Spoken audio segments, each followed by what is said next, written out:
Olá a todos, bem-vindos a mais um Money Talks. Hoje falando com Orly Machado, CEO da CM Software, empresa de tecnologia de serviços de pagamento, que foi a primeira empresa do setor autorizado pelo Banco Central a ser uma provedora de serviços de tecnologia no âmbito do sistema de pagamento brasileiro. Recentemente, a empresa criou uma joint venture com a Prodaf, empresa de processamento de dados para ofertar soluções personalizadas para cooperativas de crédito, sem ligação com os grandes bancos e com esse contato direto com o Banco Central. Oli, boa tarde, muito bem-vindo, tudo bem? Tudo bem, Lorena, como é que você está? Tô bem. Orly, em primeiro lugar, eu queria entender como foi esse processo para vocês obter essa autorização tão importante do Banco Central. Conta um pouquinho como que foi isso. Isso remete mais de 20 anos da nossa história, né? A gente não é uma startup, porque a gente tem mais de 20 anos de história, né? Sim. Em 98, na verdade, o Brasil começou a desenvolver o SPB, o Sistema de Pagamento Brasileiro. É muito conhecido através da TED, tá bom? Antes, foi quando a TED foi lançada lá em 2002, mais ou menos, mas o projeto começou em 98, tá? E o Banco Central, naquele momento da história, precisava homologar um prestador de serviço, uma empresa, que prestasse serviço para algumas instituições que não desejassem ter esse sistema tão complexo como o SPB dentro de casa. Sim, tem várias empresas que não desejam isso dentro de casa, tá? Mais de 300 para ser exato, tá bom, até hoje.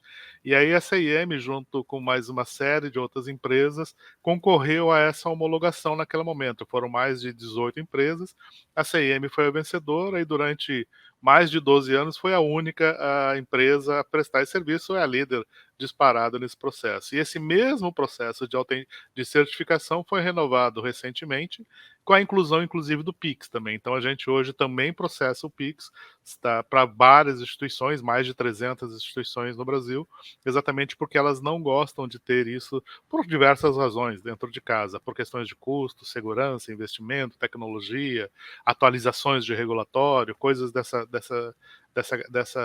característica. Então, a gente conquistou exatamente por conta de ser uma empresa com uma excelência em prestação de serviço para o mercado financeiro, tá? Essa autorização, basicamente, o Banco Central só dá para quem tem, de fato, condições e clientes desse tamanho para prestar serviço. E desde quando vocês vêm se movimentando para buscar esse filão das cooperativas? Então, a gente tem diversos clientes que são fintechs, né? E a gente estava observando muito o movimento das fintechs, ou seja, dentro dessas 300 e poucos clientes que eu te falei, que já utilizam os nossos serviços para operar diretamente com o Banco Central sem a intermediação dos bancos grandes, ou seja, uma fintech hoje ela não necessita mais usar os serviços do banco grande para fazer cobrança, para fazer emissão, para fazer pagamento, para fazer recebimento. Ela já não necessita isso, os regulatórios do Banco Central hoje já permitem que ela se comunique direto com o Banco Central e com os sistemas do Banco Central.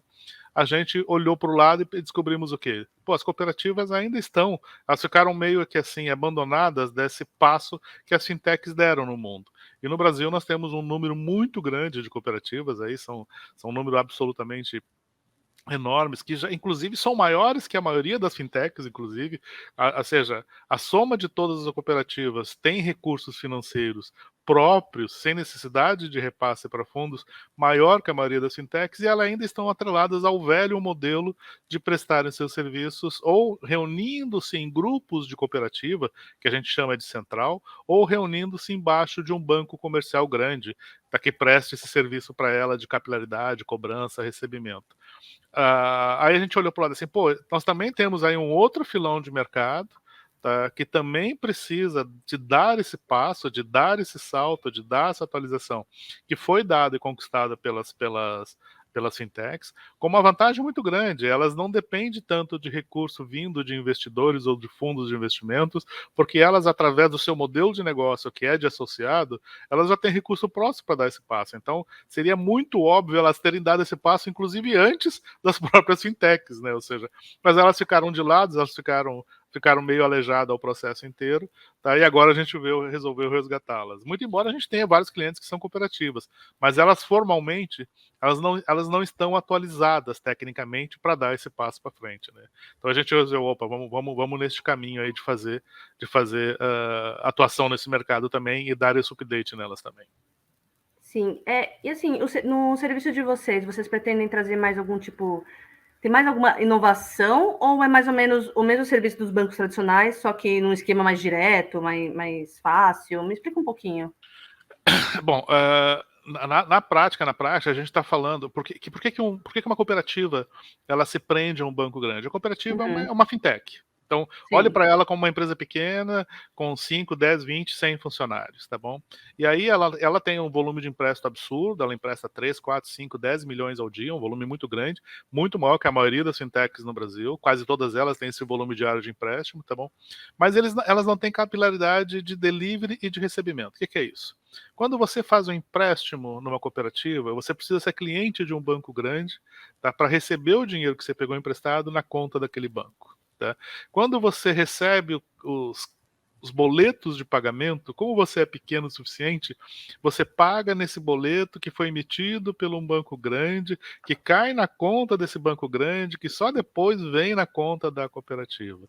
Quando você quer fazer uma operação de cartão de crédito é a mesma coisa, quando você quer fazer uma operação de cheque é a mesma coisa, quando você quer fazer uma operação de cash in depósito é a mesma coisa. Você sempre depende de um agente que a gente chama intermediador, tá? Que na verdade nada mais é que um banco, que nada mais é do que o próprio concorrente dele, tá bom? Ou seja, porque ele é o que tem de similaridade entre os dois? Os dois é que a pessoa que fez o empréstimo é cliente das duas instituições, e aí, como você tem conta corrente lá, muito provavelmente você tem mais competitividade lá no banco comercial grandão, né, para fazer as suas operações, concorrendo com a cooperativa que depende do serviço lá.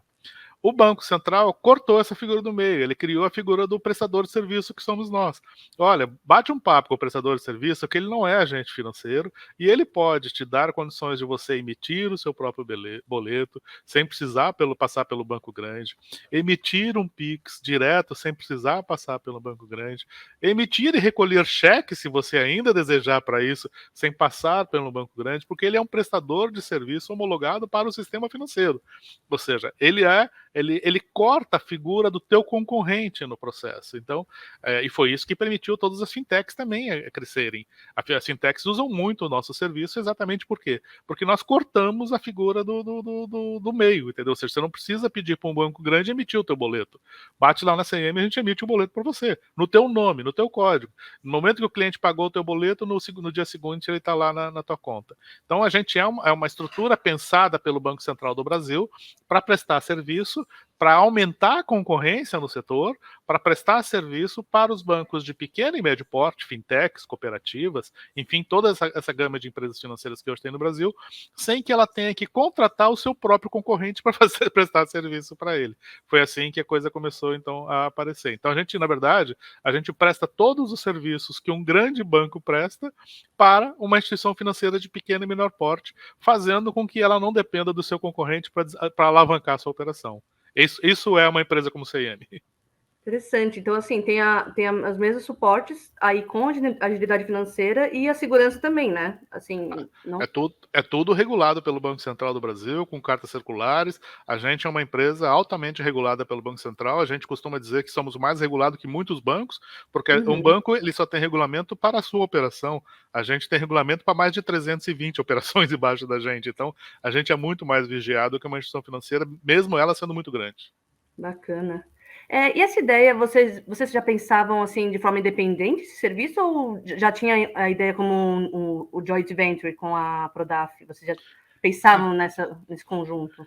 Então, muito legal, Lorena, essa pergunta. A gente, num determinado momento, a gente pensou até fazer algumas aquisições no mercado, tá, de empresas que já prestavam serviço para a cooperativa e incluir esses produtos dele em nosso portfólio. Mas o modelo de aquisições e fusões para empresas de tecnologia tem patinado muito no Brasil e no mundo também, mas particularmente no Brasil, para que a ponta seja beneficiada. Porque a primeira coisa que acontece nas empresas de tecnologia, nos outros setores eu não sei falar, primeira coisa que acontece no modelo de aquisições e fusões é a absorção é receber essa nova empresa dentro da empresa mãe. E aí, a partir daí, entra aquelas modelos de gestão que é vamos ver quem fica, quem sai, qual que é melhor, que é pior, o que acontece. Esse modelo é meio comum em quase todos os setores que tem gestão e fusões.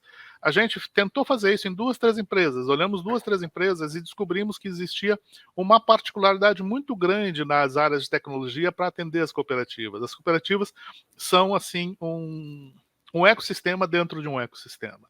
Então existia muito particularidade para fazer isso.